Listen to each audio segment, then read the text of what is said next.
Students, 9th class, how you all, कैसे हो आप लोग? और होप सो अच्छे हो गया सब। और लास्ट में हमने लेक्चर लिया, वो हमारा था इंसर्ट, ब्रेक लाइन, इंसर्ट। उसके बाद हमने पैराग्राफ को देखा कैसे हमें शुरू करना है, creating paragraph, insert, line breaks. आज हम नेक्स्ट लेक्चर स्टार्ट करने जा रहे हैं, which is about insert spaces. अपना पेज नंबर बुक का 103 ओपन कर लें। टेक्स्ट फॉर्मेटिंग हम लोग पढ़ रहे थे, टेक्स्ट फॉर्मेटिंग, ठीक। अच्छा, टेक्स्ट फॉर्मेटिंग हम लोग पढ़ रहे थे, इसमें मैंने आपको बताया कि टेक्स्ट किसे कहते हैं, फॉर्मेटिंग किसे कहते हैं। फॉर्मेटिंग के बारे में आपको पूरा डिटेल बताया कि फॉर्मेटिंग किसे कहते हैं, किसी स्ट्रक्चर को, डिजाइन को इम्प्लीमेंट करना और उसके रूल के मुताबिक अगर उस रूल को फॉलो अप नहीं करते हो तो आपकी जो कोड है वो आपका रन नहीं होता, वो आपका कोड वर्क नहीं करता। तो आपको मैंने फॉर्मेटिंग के बारे में बताया, जैसे वो पैराग्राफ के बारे में बताया कि पैराग्राफ में टैग हमेशा पेड होता है, पेड के अलावा आप सिंगुलर यूज करोगे तो आउटपुट आपको जनरेट करके नहीं देगा। तो फॉर्मेटिंग के लिहाज में कुछ चीजें बताएंगे, टेक्स्ट के बारे में बताया, टेक्स्ट फॉर्मेटिंग क्या होती है, फिर हमने पढ़ा इसके बाद क्रिएटिंग पैराग्राफ पढ़ा, क्रिएटिंग पैराग्राफ हमने देखा, फिर उसके बाद हमने इंसर्ट, लाइन ब्रेक्स की।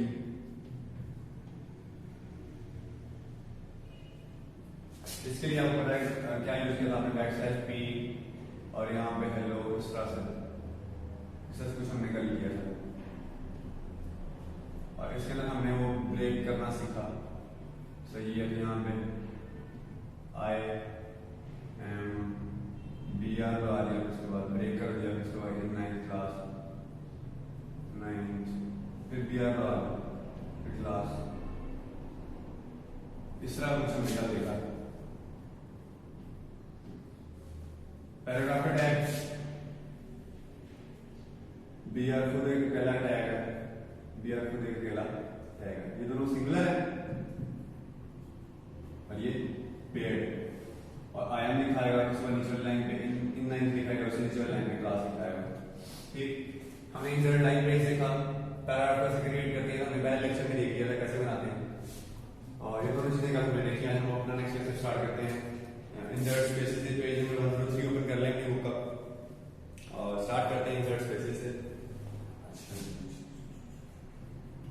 इंसर्ट स्पेसेस, आज का टॉपिक हमारा insert spaces. Insert line breaks का मतलब क्या था कि आपने अपनी जो भी कंटेंट लिखा हुआ है उसके अंदर आपने ब्रेक्स डाले, मतलब लाइन को ब्रेक डालना। लाइन अगर आप यहाँ पे लिख रहे हो, आई एम लिखा गया तो नीचे वाली लाइन पे, अगर आप वर्ड उससे नीचे वाली लाइन पे, उसके बाद नीचे वाली लाइन पे, इस तरह हमें उसके अंदर ब्रेक्स डालने सीखे, ठीक है। आज हम जो करने जा रहे हैं, क्या करेंगे, अपने कंटेंट के अंदर क्या करेंगे, स्पेस डालेंगे। मतलब अगर आई एम इन लिखा है उसके दरमियान काफी सारी स्पेस आए कि एक स्पेस छोड़ के आगे लिखे। स्पेसेस को कैसे इंसर्ट किया जाता है आज हम लोग सेक्शन में इसमें देखेंगे और उसके बाद देखेंगे जो उसके बाद नेक्स्ट टॉपिक है, ठीक है।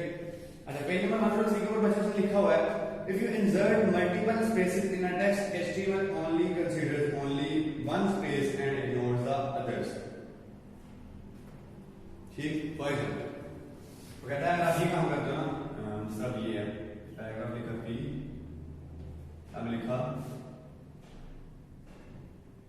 I am in 9th class। अच्छा, ये लोगों को पता सिंपल पैराग्राफ है जो हम नॉर्मल लिखते हैं, एक स्पेस है, एक स्पेस है, एक स्पेस है, एक स्पेस है और एक स्पेस है। लेकिन अगर मैं इसको इस तरह से लिखता हूँ, आए एक स्पेस ये थी ना, इसकी जगह मैंने दो दे दी स्पेस, एम एक इन और उसको यहाँ पे 1 2 3 4 9 1 2 3 4 5 6 7 क्लास, पैराग्राफ को बंद कर दिया। मतलब अगर मैं ये काम करता हूं कि आई के बाद 2 बार स्पेस प्रेस करता हूं, फिर एम के बाद 1 बार स्पेस प्रेस की, फिर उसके बाद 4 टाइम्स मैंने स्पेस प्रेस की, फिर 9 लिखा, फिर मैंने 7 टाइम्स स्पेस प्रेस की, फिर मैंने क्लास लिखा और पैराग्राफ को बंद कर दिया। तो आप लोग ये ना समझो कि इस तरह स्पेस देने से आप लोग आउटपुट भी इस तरह स्पेसेस में शो। अच्छा, एक चीज याद रखनी है, जो मैंने डैश डैश डाले ना, आपने डैश डैश लिखना, मैं वैसे बता रहा हूँ, इसका मतलब ये है कि इतनी खाली जगह, इतनी खाली जगह, एक डैश मतलब इतनी खाली जगह, एक डैश मतलब इतनी खाली जगह। तो मैंने 4 डैशेस का मतलब इतने टाइम्स आगे, मतलब अगर मैंने यहाँ पे इनके बाद एक स्पेस डालने इतना ही है, और इनके बाद यहाँ पे m के बाद मैं 2 या 3 इस तरह डैश डालता हूँ तो दरमियान में इतनी जगह छोड़ देगा। इस तरह मैं कह रहा हूँ। इस डैश का मतलब ये नहीं है कि यहाँ पर ये स्पेस नहीं आई, ठीक है। इस डैश का मतलब स्पेस ही है। मैं सिर्फ आपको शो कराने के लिए 4 बार मैंने स्पेस दबाई, 7 बार मैंने स्पेस दबाई, और यहाँ पे मैंने 2 बार स्पेस दबाई, यहाँ पे मैंने 1 बार स्पेस दबाई। अच्छा, अब ये चीज हमने लिखी है, आप लोग समझ में इसकी आउटपुट ऐसे आएगी। लिखा मैंने पैराग्राफ के डायग्राम में लिखा है आए, इसके बाद m की 2 स्पेसेस, फिर n की 1 स्पेस, फिर उसके बाद 9th के लिए 4 स्पेसेस, 1 2 3 4 9, फिर क्लास के लिए 7 spaces, 1 2 3 4 5 6 7 class.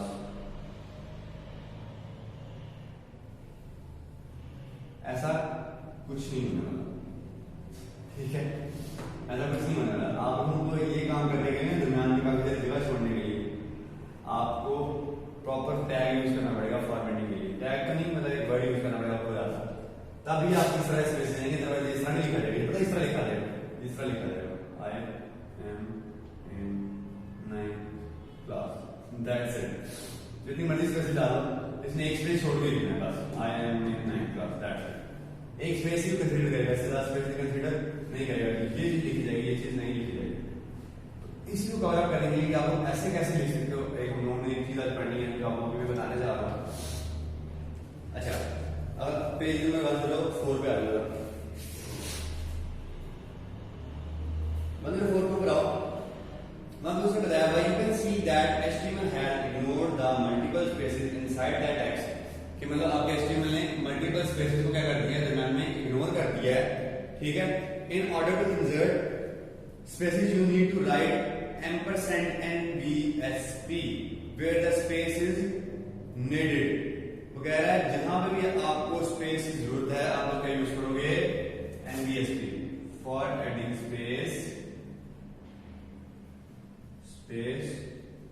in your text we write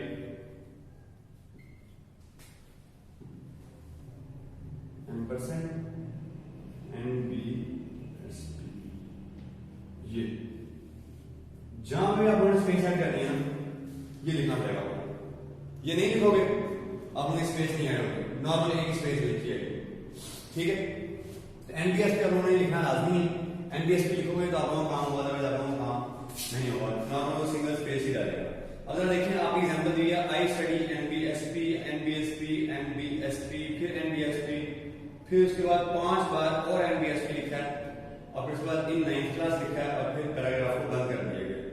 इसने क्या किया है, इसके दरमियान में 9 स्पेसेस डाली है, 9 स्पेसेस, 1 2 3 4 5 6 7 8 9 स्पेसेस डाली है। मतलब उसका ये कि फॉर एग्जाम्पल उसने यहाँ पे लिखा है paragraph B, I mean 9th class लिखा, उसने क्या किया आई एम, चलो जिस बार स्पेस डालना शुरू कर दिया उसने NBSP, फिर $NBSP, फिर $NBSP, फिर $NBSP, फिर कॉमा, फिर $NBSP, फिर कॉमा, फिर $NBSP। 1 2 3 4 5 6, फिर उसके बाद $NBSP, फिर कॉमा $NBSP, फिर कॉमा $NBSP। कितनी होगी, 1 2 3 4 5 6 7 8 9, ठीक। अच्छा, अब जरा देखो कि उसने क्या किया है, उसने इसके अंदर 9 स्पेसेस डाली, इसके बाद उसने लिखा आगे आई एम लिखा था उसने, अगर लिखा इन 9th क्लास, इन 9th क्लास, ठीक है। 9th क्लास लिखा उसने, आगे पैराग्राफ के टैग बंद कर दिया। यहां समझ आई बात।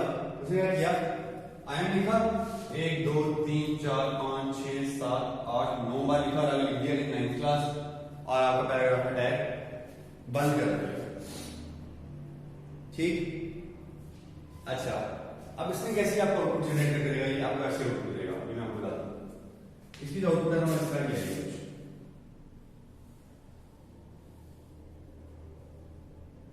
आई एम कितनी स्पेस डाली, 9 बार डाली है, 1 2, ये जो डैश डालना है मतलब एक डैश मतलब एक स्पेस है, 1 2 3 4 5 6 7 9 आगे इन 9th क्लास, ये काम है। अब देखो इस तरह के बनने में इस तरह के आप लोग चाहते हैं आई एम के बाद 9 स्पेसेस डाली है उसमें, आगे 9th क्लास, मतलब इस तरह से जनरेट किया। चलो अगर मैं डैश में डाल दूं तो आप लोगों को पता होना चाहिए कि 9 बार उसने क्या किया, यहाँ पे स्पेस है, इस तरह के आउटपुट आएगी।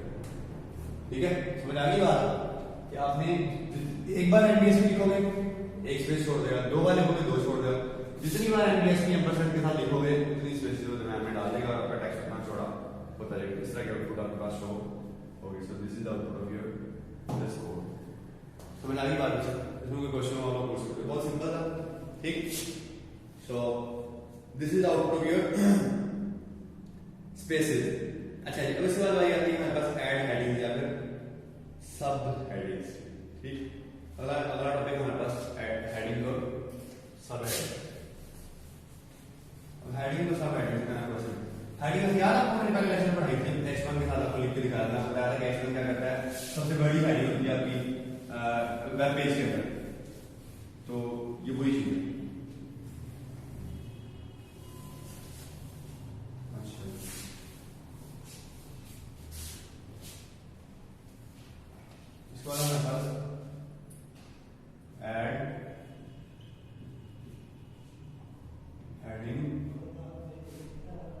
या फिर सब हेडिंग। ठीक, कैसे आप लोगों ने ऐड करनी है हेडिंग या फिर सब हेडिंग। ठीक है, अच्छा उसे नीचे वाला पैराग्राफ देखो 104 उसमें लिखा हुआ उसमें headings are defined with the H1 to H6 tags. H1 defines the most important heading, H6 defines the least important heading. For example, H1 heading, H2 heading, H3 heading, or H4 heading, or H5, H6 heading produce the output shown in the figure 5.6. अच्छा, अब आपको मैं बता दूं कि heading होती है हमारे पास टोटल H1 से लेकर H6 तक। क्या होती है? H1 से लेकर H6 तक। बहुत सिंपल टॉपिक है कि हेडिंग 1 से लेकर हेडिंग 6 तक आपके पास हेडिंग होती है जो बाय डिफॉल्ट होती है। उस याद आपको मैंने पहले लेक्चर में बताया था कि H1 की हेडिंग है वो सबसे बड़ी हेडिंग होती है और H6 की हेडिंग सबसे छोटी हेडिंग होती है। इसका मतलब ये हुआ कि जो भी चीज मैं H1 की हेडिंग में लिखता हूँ सबसे बड़ी शो होगी और जो भी चीज मैं H6 की हेडिंग में लिखता हूँ सबसे छोटी शो होगी।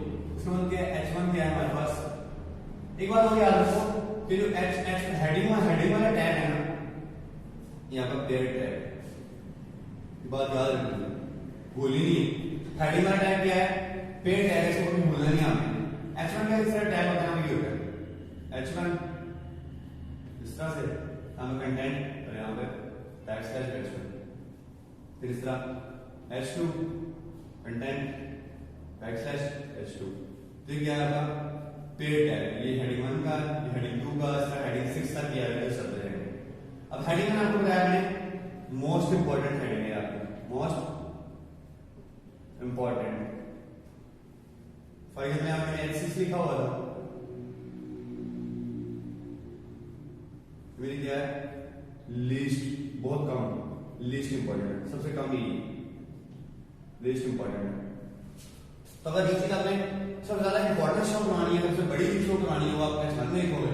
जो चीज आपने सबसे छोटी शो करवानी हो किसमें लिखोगे आप H6 में लिखोगे। H1 सबसे बड़ी है, H6 सबसे छोटी। So these are the headings. और ये पेयर टैग यूज करती हैं, जैसे कभी भी सिंगुलर टैग है हमारा, स्टार्टिंग भी होगी और एंडिंग भी होगी, और दरम्यान में जो जगह होगी वहां पे आप अपना कंटेंट लिखोगे जो भी आपने शो करवाना है इस हेडिंग के अंदर। मतलब जो ये दरम्यान लिखोगे वो सबसे बड़ा लिखा नजर आएगा, जो दरम्यान लिखोगे वो सबसे छोटा नजर आएगा। इस तरह से मोस्ट इंपॉर्टेंट और मोस्ट या लीस्ट इंपॉर्टेंट आप लोग इसमें ऐड कर सकते हो। इसकी तरह आउटपुट आपको दिखाता हूँ कैसे लिखी जाएगी। अब जरा एग्जाम्पल देखो, बुक वाली एग्जाम्पल में पढ़ना हो, चलो बुक वाली नहीं पढ़ाता, एक और बात हेडिंग 1 की लाते हैं। ये हेडिंग 1 में लिख रहा हूँ हेडिंग 1 का टैग ओपन किया, यहां मैंने लिखा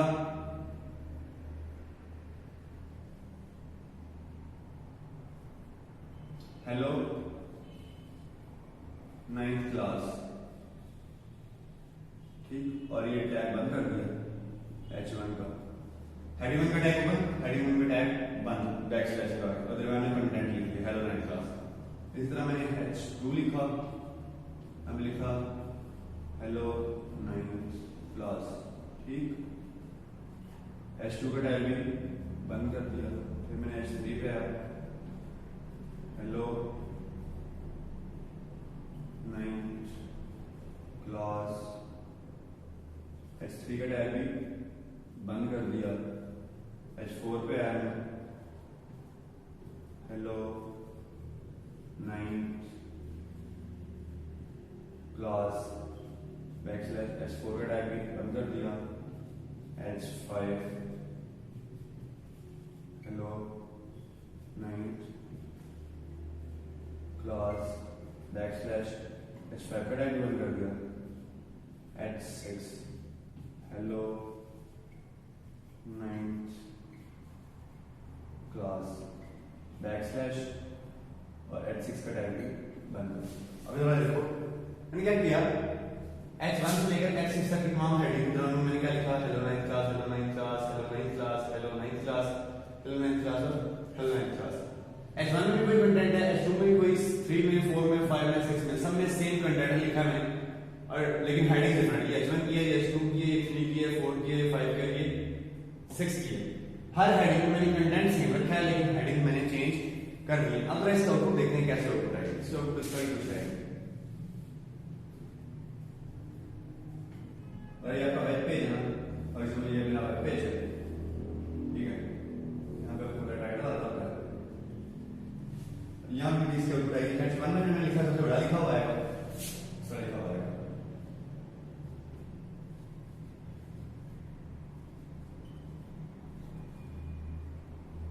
ये H1 में लिखा हुआ है।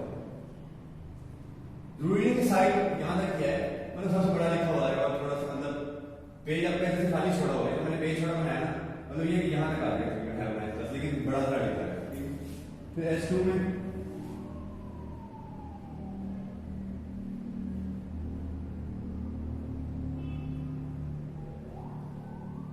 उसे थोड़ा सा छोटा,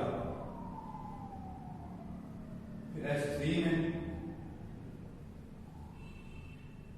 उसे थोड़ा सा छोटा, फिर H4 में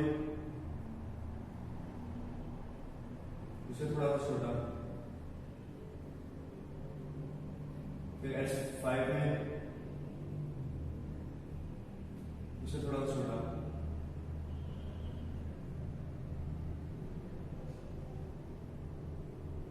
और फिर H6 में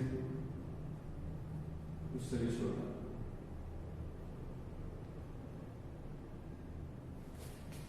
देखो ये H1 है,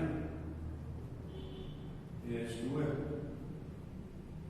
ये H3 है, ये H4 है, ये H5 है, ये H6 है। देखो मोस्ट इंपॉर्टेंट और लीस्ट इंपॉर्टेंट, तो छोटा छोटा छोटा होता है, ऐसा स्क्रीन के ऊपर शो हो जाएगा। So this is the output of your heading tag, ठीक है बच्चे। इसमें कोई क्वेश्चन आप पूछ सकते हो, ये बहुत इजी था वैसे तो ये हमने आज हेडिंग के बारे में पढ़ा और स्पेसेस के बारे में पढ़ा कि हम स्पेसेस कैसे इंसर्ट कर सकते हैं अपने प्रोग्राम के अंदर, और किस तरह से अपना यूज कर सकते हैं अपनी हेडिंग वगैरह। तो अगर इसमें क्वेश्चन हो तो आप लोग वो भी पूछ सकते हैं मेरे से, ठीक। और लास्ट लेक्चर के हवाले से भी कोई अगर क्वेश्चन हो तो भी आप लोग डिस्कस कर सकते हैं, ठीक है। सो नोट कर लेना इसे और अपनी प्रैक्टिस भी कर लेना साथ थोड़ी सी, बाकी इंशाल्लाह फिर हम लोग नेक्स्ट लेक्चर में मिलते हैं। कोई क्वेश्चन हो तो कमेंट्स में जरूर पूछिएगा, प्रैक्टिस करके जरूर देखना है। तो नेक्स्ट लेक्चर तक के लिए अल्लाह हाफिज़, थैंक यू सो मच।